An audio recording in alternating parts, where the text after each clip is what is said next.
Praise God. Praise God. God is good all the time and all the time. God is good. Praise God, praise God. Isang mapagpalang araw po sa bawat isa. Sa pagkakataong ito, tayo po idudulog, lalapit sa ating Diyos na buhay ng may pananampalataya na kung saan may dalawa o tatlo na nagkatipon sa kanyang ngalan. Naroon siya sa kanilang kalagitnaan. Sa araw na ito, tayo po ay dudulog sa Panginoon sa ngalan ng bayan ng Pahamudin sa probinsya ng Cotabato. Ating hihilingin na maitatag ang altar ng ating manunubos sa bayan ng Pahamudin. Mahimutag sa atong mga kaigsuunan diha sa Visayas ug sa Mindanao. Bisan pa katong atong mga kaigsuunan nga anaa sa Luzon ug sa laing nasod. Dalaygon ang Ginoo sa walay katapusan. Ang ating pong pagsambay mula sa aklat ng mga awit, 89 na kabanata, ang talata po ay 4. Isa sa lahi mo'y laging maghahari, ang kaharian mo ay mamamalagi. Isa sa lahi mo'y laging maghahari. Isa sa lahi mo'y laging maghahari. Ang kaharian mo ay mamamalagi. Ang kaharian mo ay mamamalagi. Isa sa lahi mo'y laging maghahari. Isa sa lahi mo'y laging maghahari. Ang kaharian mo ay mamamalagi. Ang kaharian mo ay mamamalagi. Ama naming Diyos na makapangyarihan sa lahat, kami po'y nagpapasalamat sa pagkakataon na minsan pang makadulog at makalapit sa iyong banal na harapan. Kami po'y nagpapakumbaba, humihingi ng tawad sa lahat naming pagkakasala at dasal namin ang banal na dugo ng aming manunubos ang siyang maglinis at pumawi sa lahat naming karumihan. Habang amin din pong idinudulog sa iyo ang bayan ng Pahamudin sa probinsya ng Cotabato. Ang aming panalangin ang lahat ng altar at lahat ng kasunduan na ginawa sa Pahamudin nang hindi ayon sa pangalan ng aming manunubos ay mapawalang bisa sa pangalan ni Jesus. At ang aming panalangin sa pangunguna ng iyong Santong Espiritu maitatag ang altar ng aming Panginoong Heso Kristo sa bayan ng Pahamudin. Maraming salamat po ang aming pag-asa at tinugon nyo at tinanggap namin ang aming panalangin sa pangalan ng aming Panginoong Yesus. Amen. Amen. Amen. Amen. Amen. Amen. Amen. Praise God. Praise God. Ang atin pong pagbubulay ay mula sa aklat ng Exodo sa unang kabanata mula 15 talata hanggang 21. Isang araw, ipinatawag ng paraon sina Sifra at Pua, ang mga komadro ng Hebreo, at sinabihan ng ganito, sa pagpapaanak ninyo sa mga Hebrea, patayin ninyo kung lalaki ang sanggol at hayaan ninyong mabuhay kung babae. Ngunit dahil sa takot nila sa Diyos, hindi sinunod ng mga komadro na ang utos ng hari. Hindi nila pinapatay ang mga sanggol na lalaki. Dahil dito'y ipinatawag sila ng hari at tinanong, bakit hindi ninyo pinapatay ang mga sanggol na lalaking isinisilang ng mga Hebrea? Mangyari po, iba ang mga Hebrea sa mga Ehipsya. Madali po silang mga anak, kaya naisisilang na ang mga sanggol pagdating namin, sagot nila. Kaya patuloy na dumadami at lumalakas ang mga Israelita. Ang mga komadrona naman ay kinalugdan ng Diyos at sila'y pinagkalooban niya ng mga sariling pamilya.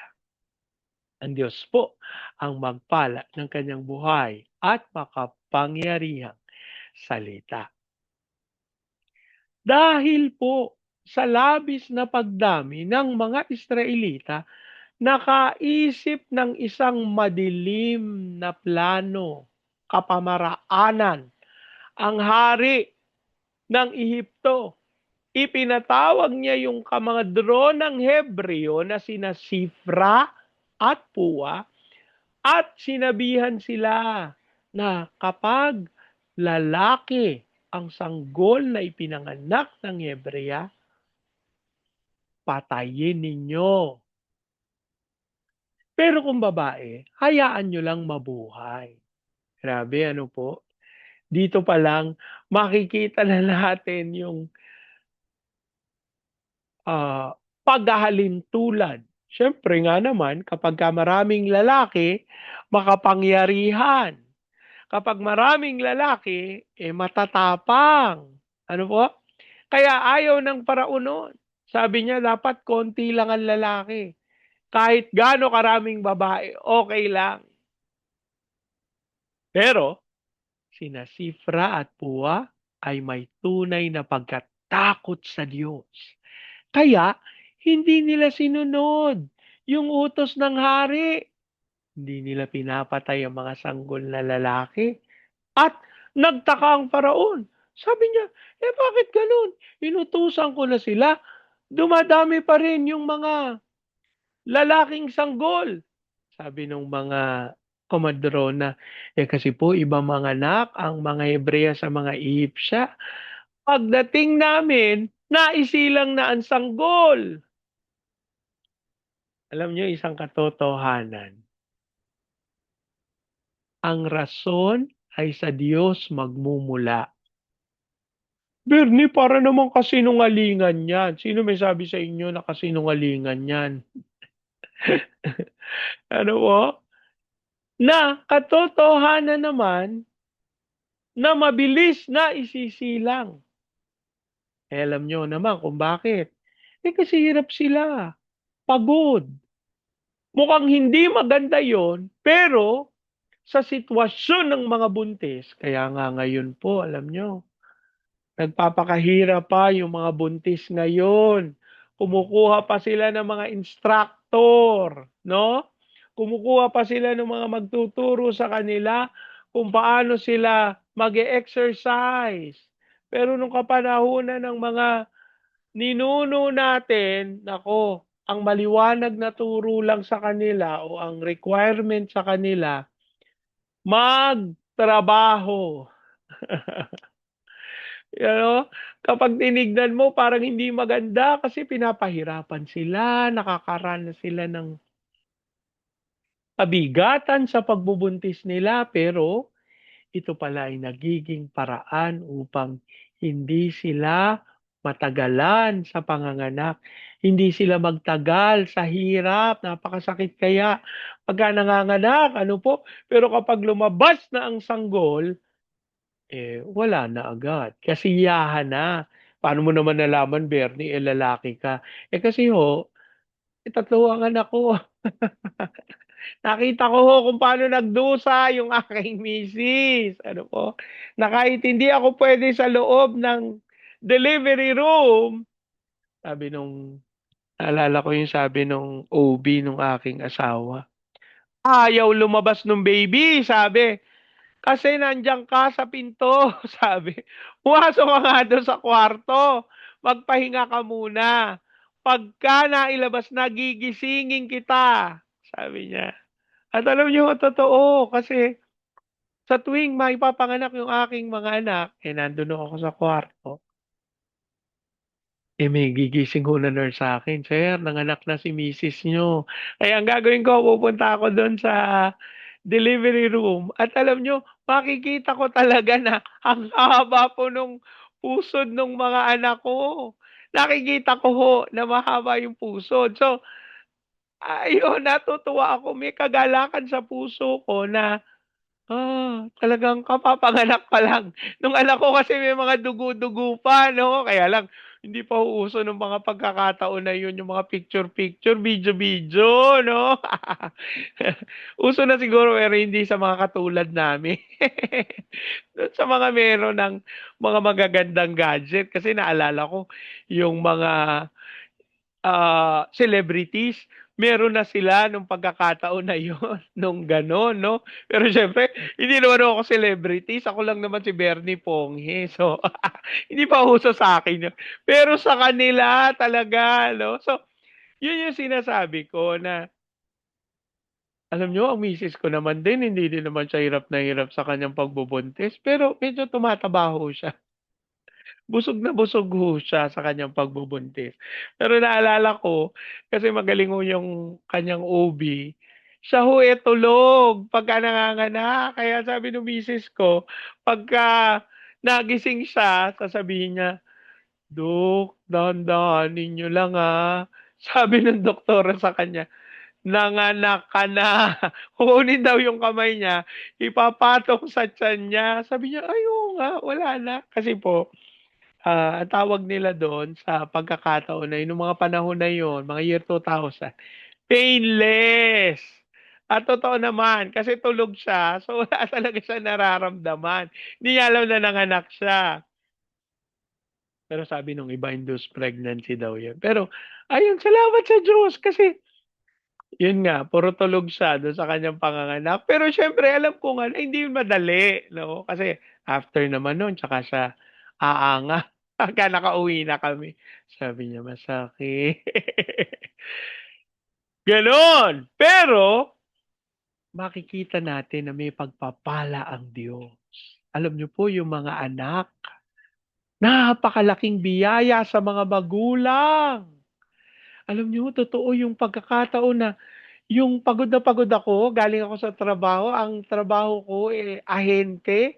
Yung lakad ako ng lakad, walang naku Diyos ko, more than 10,000 steps siguro yun.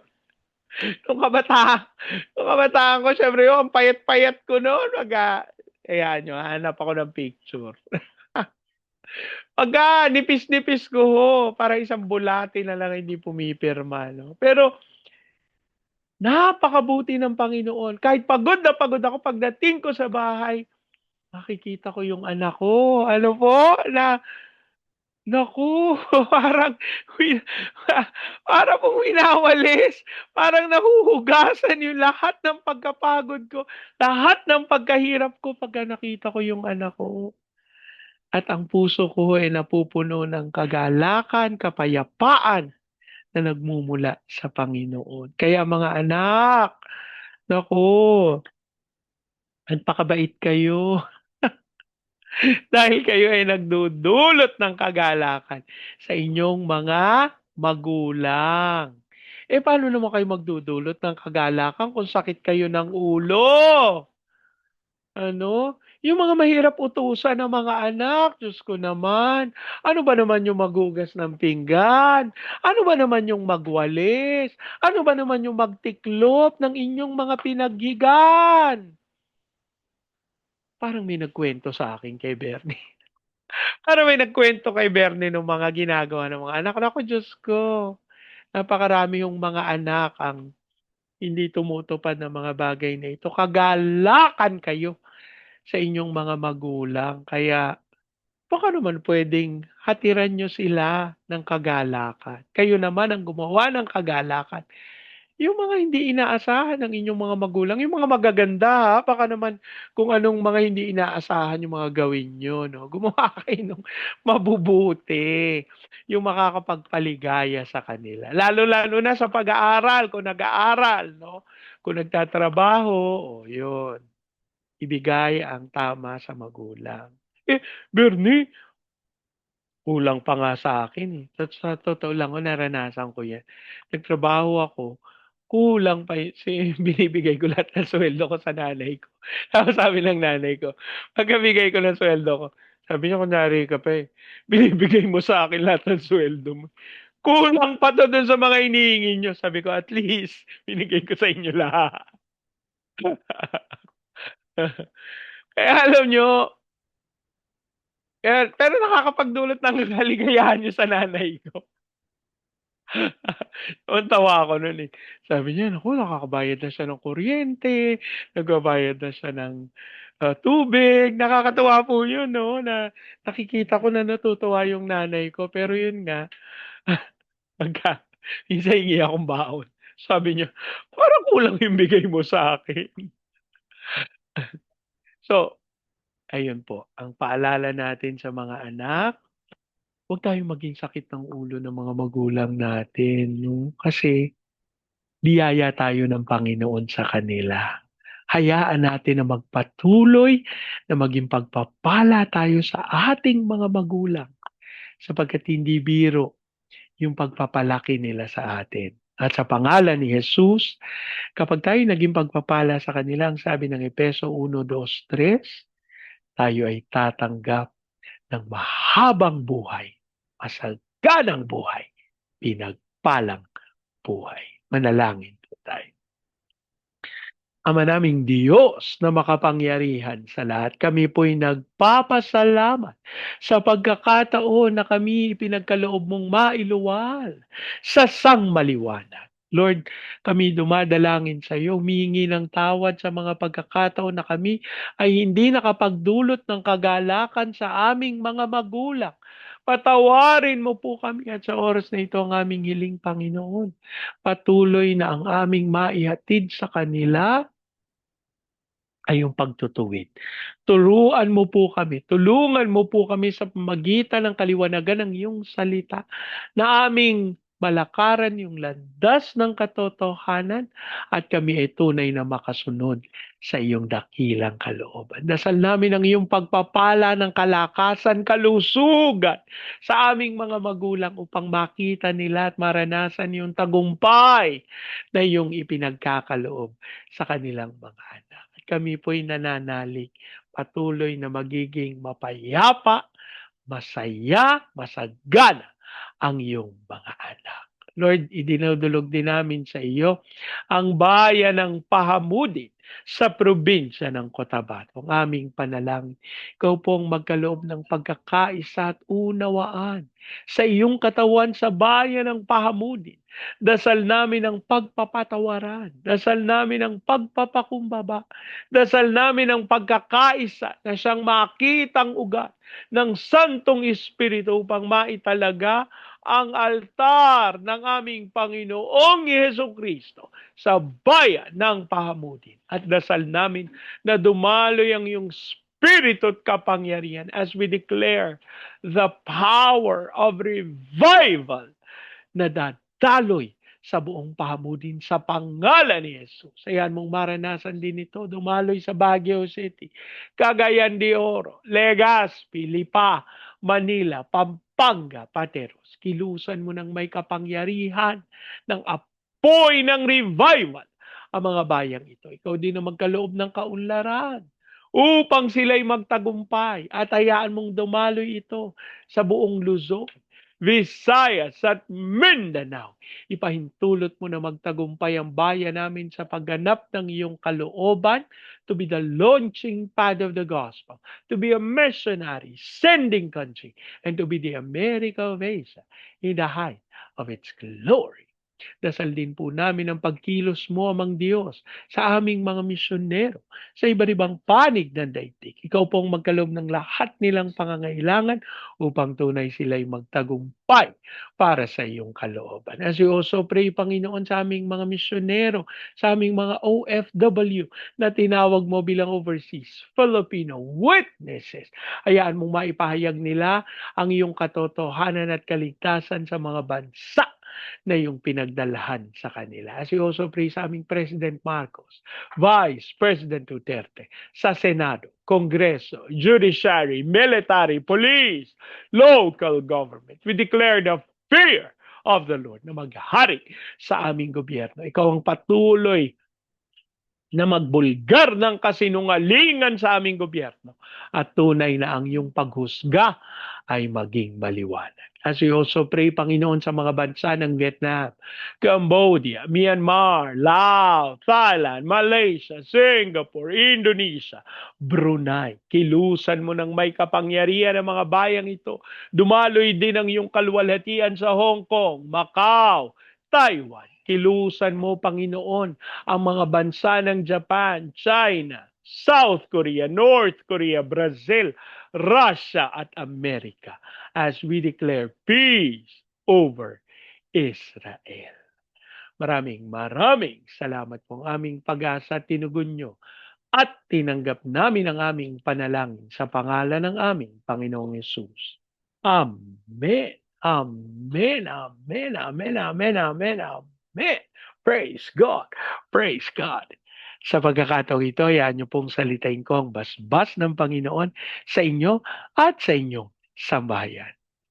I declare the everlasting love of the Father. I declare the unending blessings of the Son. I declare the sweet, sweet, sweet fellowship of the Holy Spirit now and forevermore. I declare this new house and lot with parking, with a new vehicle, and with a flourishing business.